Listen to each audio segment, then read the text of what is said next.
नमस्कार। आज हमारा जो भारतीय संविधान के अंतर्गत एक बहुत महत्वपूर्ण भाग स्टार्ट होने वाला है।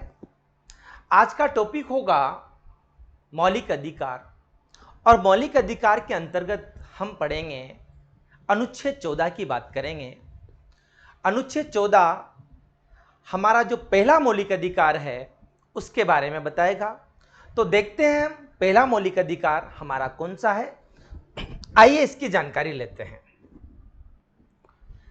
अनुच्छेद 14 पढ़ने से पहले जो मौलिक अधिकार है वो है आपका समता या समानता का अधिकार। समता या समानता का अधिकार। समानता का अधिकार हम इसकी चर्चा करने वाले हैं। हर आर्टिकल को हम बिल्कुल अलग अलग तरीके से पढ़ेंगे, आपको पूरी तरीके से समझ में आएगा। हमारा पहला मौलिक अधिकार आज प्रारंभ हो रहा है और पहला मौलिक अधिकार है आपका समता या समानता का अधिकार। इस समता या समानता के अधिकार की अगर मैं बात करता हूं आपसे, तो भारत का प्रत्येक नागरिक, मैं आपको पहले समझा चुका हूं कि नागरिक कौन होता है। नागरिक आपने देखा होगा कि जो व्यक्ति आर्टिकल 5 से 11 में उल्लेखित है वो भारत का नागरिक होगा, और जो इस आर्टिकल में उल्लेखित नहीं है वो विदेशी होगा। ये बात मैं आपको पहले समझा चुका हूं। तो बच्चों, अगर हम बात करते हैं इस अधिकार की, तो इस अधिकार के अंतर्गत क्या बोल रखा है कि भारत का प्रत्येक नागरिक, every person of India, citizen शब्द बोले तो ज्यादा अच्छा रहेगा। तो भारत का प्रत्येक नागरिक समता या समानता का अधिकार रखता है। लेकिन बड़ी खुशी की बात यह है कि यह अधिकार केवल भारत के नागरिक को ही नहीं, यह अधिकार विदेशियों को भी प्राप्त है। तो आर्टिकल 14 की अगर हम बात करें, इस आर्टिकल की अगर हम चर्चा करते हैं, तो यह आर्टिकल हमारा किस किस को प्राप्त है? यह अधिकार हमारे भारत के नागरिक को प्राप्त है और विदेशियों को भी प्राप्त है। तो देखते हैं इस समता या समानता के अंतर्गत आज हमारा पहला आर्टिकल होगा आर्टिकल 14। आर्टिकल 14 किस बात की चर्चा करता है, हम इसको देखते हैं। देखो, अनुच्छेद 14 अगर आपसे इसकी चर्चा की जाए, अनुच्छेद 14 की, तो अनुच्छेद 14 हमें दो बातें बताता है। कौन कौन सी बातें बताता है देखना। सबसे पहली बात आती है हमारे सामने, वो है विधि के समक्ष समानता। विधि के समक्ष समानता, ये बात आर्टिकल 14 कर रहा है। साथ में ये बोलता है विधियों का समान संरक्षण। समान संरक्षण,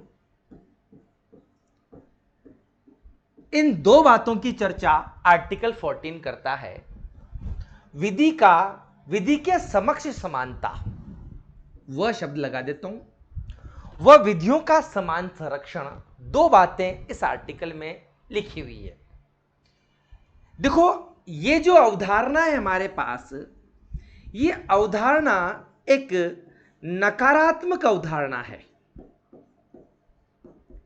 ये नकारात्मक अवधारणा इसलिए है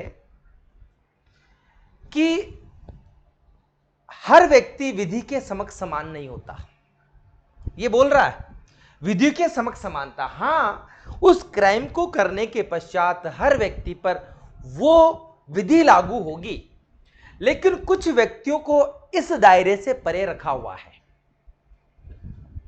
एक बात यह आ गई। लेकिन दूसरी बात यह है विधियों का समान संरक्षण, यह एक सकारात्मक अवधारणा है कि वे विधियों को समान संरक्षण प्रदान किया जाएगा। अब ये दोनों बातें हमने अलग अलग देशों से अपनाई है। विधि के समक्ष समानता अगर हम किसी देश की अगर चर्चा करेंगे तो हम एक देश का नाम लेना पसंद करेंगे और वो है ब्रिटेन। ब्रिटेन के संविधान से हमने इस अवधारणा को अपनाया है, विधि के समक्ष समानता वाली अवधारणा हमने ब्रिटेन से अपनाई है। और अगर हम चर्चा करते हैं विधियों का समान संरक्षण, तो विधियों के समान संरक्षण की अगर बच्चों बात की जाए तो ये वाली बात अगर हमारे सामने आती है तो इसमें सबसे बड़ी चीज ये देखने को मिलती है, ये जो अवधारणा हमारे बीच में आई है, ये अवधारणा हमने कहां से अपनाई है? संयुक्त राज्य अमेरिका से। कहां से अपनाई है? संयुक्त राज्य अमेरिका से हमने इस अवधारणा को अपनाया है। तो आर्टिकल 14 बोलता है कि भारत का प्रत्येक नागरिक और साथ में विदेशी भी भारत के अंदर उसको यह अधिकार प्राप्त होगा कि वह विधि के समक्ष समान होगा और विधियों का समान संरक्षण इस देश में दिया जाएगा। अब अगर हम बात करते हैं कि क्या कोई ऐसा अपवाद है क्या जो इस दायरे में नहीं आता हो, तो हां, बिल्कुल अपवाद है। देखते हैं कौन कौन इस अपवाद की श्रृंखला में आते हैं। तो बच्चों, अपवाद की श्रृंखला की अगर हम बात करते हैं तो ध्यान देना, जो इस अनुच्छेद से उन्मुक्त रखे गए हैं, जो इस अनुच्छेद से बाहर रखे गए हैं, जो इस अनुच्छेद के दायरे में नहीं आते हैं, वह है नंबर 1 पे भारत का राष्ट्रपति। इस आर्टिकल से परे है। अनुच्छेद 14 से उन्मुक्त, मतलब इस दायरे में नहीं आता है भारत का राष्ट्रपति। बच्चों, नंबर 2 पे बात करेंगे, जितने भी राज्यपाल हैं विभिन्न राज्यों के, इस दायरे के अंतर्गत नहीं आते हैं। नंबर 3 पर हैं सांसद। संसद के सदस्य भी आर्टिकल 14 के दायरे में नहीं होंगे। ये सब इसलिए हैं क्योंकि इनको एक विशेष प्रावधान है, कार्यवाही के दौरान इनको गिरफ्तार नहीं किया जा सकता। तो आर्टिकल 14 के विधि के समक्ष समानता कहां हुई? इसलिए तो हमने कहा नकारात्मक अवधारणा। इन व्यक्तियों को इस आर्टिकल के दायरे से तब तक रखा जाएगा जब तक ये लोग इस पद पर हैं। चौथा नंबर आता है विधायक।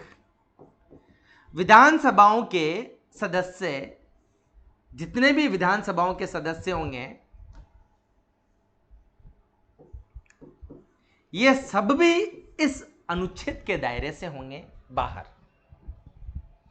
तो आर्टिकल 14 हमें विधि के समक्ष समानता समझाता है, विधियों का समान संरक्षण समझाता है।